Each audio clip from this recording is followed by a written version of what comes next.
Hey everybody, I wanted to post this video to help you with learning how to play the piano because I know it might seem tough to learn how to play in the beginning and it's very easy to get discouraged and stop playing, but I want to tell you that stopping is the last thing you should ever do and it's very worth the practice. Getting over the original learning curve is the hardest part with learning sheet music and terminology for the first time, but once you get past it, it's amazing to play for yourself and others, and even practicing can be fun. And getting over that bump doesn't take too long either, as long as you practice continually every day. And of course, it's going to take a lot of practice, but I'm sure you already knew that. Um, what really is important is that you learn from the right sources and lessons to learn to play the right way, and also in a way that is fun and makes you want to practice more and more. So I want to give you guys a video full of tips on what you should learn as a beginner to make it much easier for you, as well as tell you about a site I went to learn piano quickly without forking over too much money, and teaches you how to develop dexterity and speed and accuracy very quickly, and also teaches you music theory and the language of music. You don't really have to get a teacher to learn piano. It's really way too expensive, and piano is a skill that you develop over time by yourself anyway. Um, and many people get sick of learning an instrument when learning with a teacher. I'm sure you probably know a few of them, and they end up regretting that. Learning at your own pace and with your own style is what I'd recommend. Nobody else really needs to be involved in learning the piano as long as you have the correct materials. You just need the correct methods and a good lesson plan, and then you add your own practice and your own creativity. And you'll also be proud of yourself that you learned piano by teaching yourself. The site I mentioned will help you figure out what you need to be learning at any stage in your piano career, from being an absolute beginner to being more advanced, so you can start learning more and more complex songs and even writing your own. If you're just a beginner, you should be able to play beginner songs in a week or two from now if you start learning today. Uh, the site's right at this address in the video if you want to go there, download their piano learning package. Just type in the address in your browser or click the link in the description. I'll put it there for you. But for now, I want to give you a video full of great tips to get you started learning the piano and to help encourage you to keep learning. Number one, relax at the piano, keep your back relatively straight, and touch the keys lightly and gently while playing. Position your hand in a curved position above the keys like you're holding a small kitten under your palm. Hold your wrist down just above the same level as your fingers. This isn't a hard and fast rule. Just try to make sure you're always comfortable in a position to reach all the keys you need to reach and not straining with anxiety to reach the keys. Number two, if you're practicing something, start by trying to play it at full pace. If you run into trouble, then slow it down, play the notes for one hand at a time, and press the keys down hard while you play. Then do the same for the second hand, and when you get each hand down, try to play them together and get up to speed.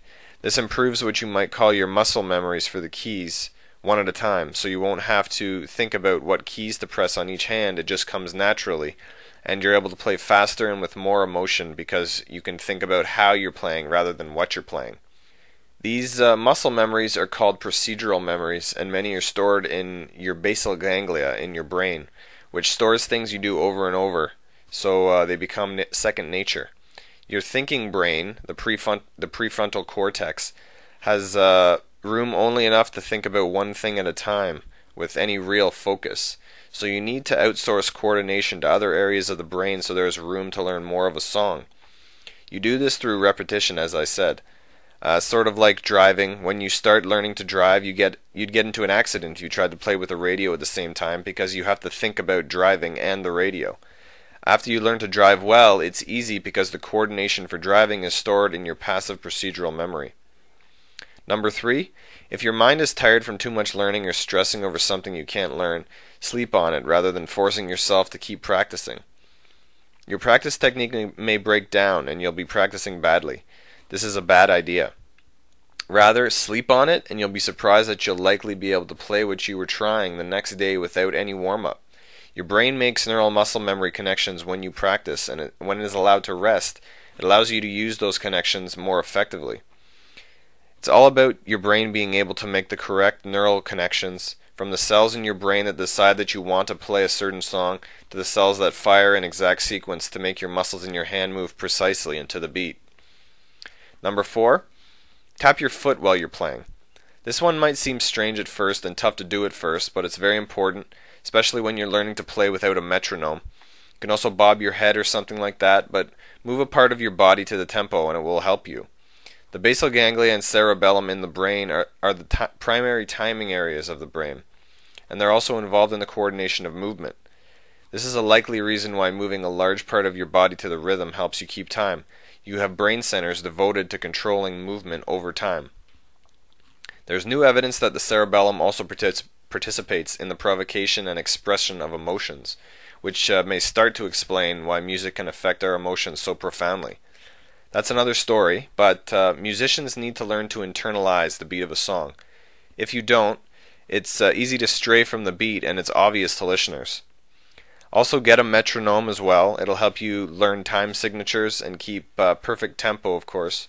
And also, if you're making mistakes with the chords or melodies, playing the wrong notes, just flow with it. Move on to the next note and keep the timing at the expense of the individual notes. Don't get into the habit of stopping every time you make a mistake. It's a really bad habit. Number 5, practice simple songs you love, but also have 1 or 2 very, very hard songs that are way out of your league to focus on as projects. For example, the song that got me into playing piano is Clair de Lune by Debussy. It isn't easy for a beginner, but forcing yourself to learn a harder song pushes the boundaries of what your mind is capable of learning, and you'll make new neural connections faster. The key is to start very slow with a tough song and gradually increase the speed and learn one part at a time very well. This may take a while, of course, but it's really worth it if you're practicing correctly. And by learning this tough song, easier songs will become easier much more quickly. As I said, also learn those easier songs to keep your morale up and to learn songs that you can play for yourself or perform for people right away. Number 6, study music theory and terminology. Music isn't rocket science as some people make it out to be.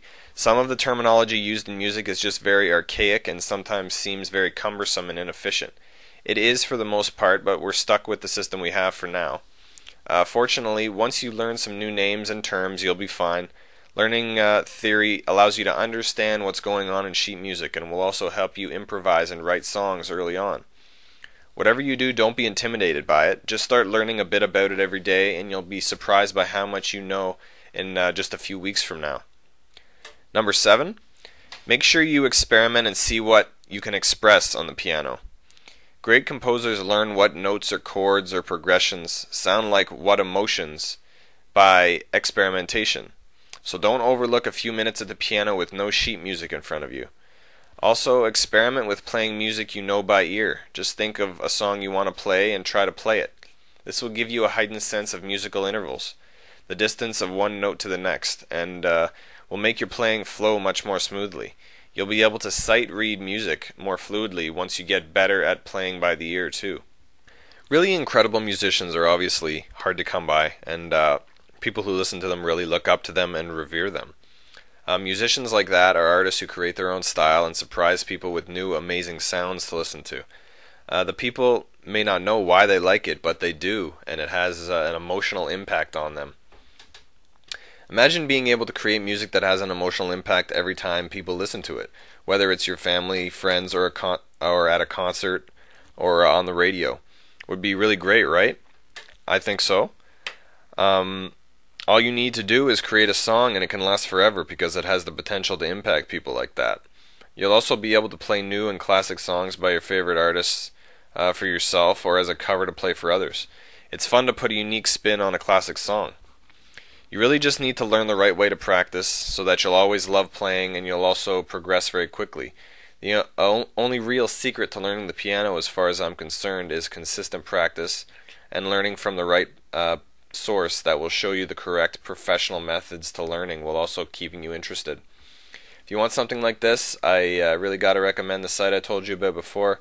It's really all you need to learn to play because it shows you exactly what you need to be learning at any stage of your piano learning career. It'll take you from beginner to advanced. You won't have to worry much about learning from anywhere else, especially not from a teacher, which can cost you $30 an hour or more. It's pretty unreasonable to think about it, especially when there are courses like this one out there you can use to learn yourself. So just go to the link here by typing it into your browser, or click the link in the description to go to the site, and you can get the course right now. So I hope you enjoyed a lot, and I hope the video helped you a lot. I hope you liked the video a lot too, and take care and cheers.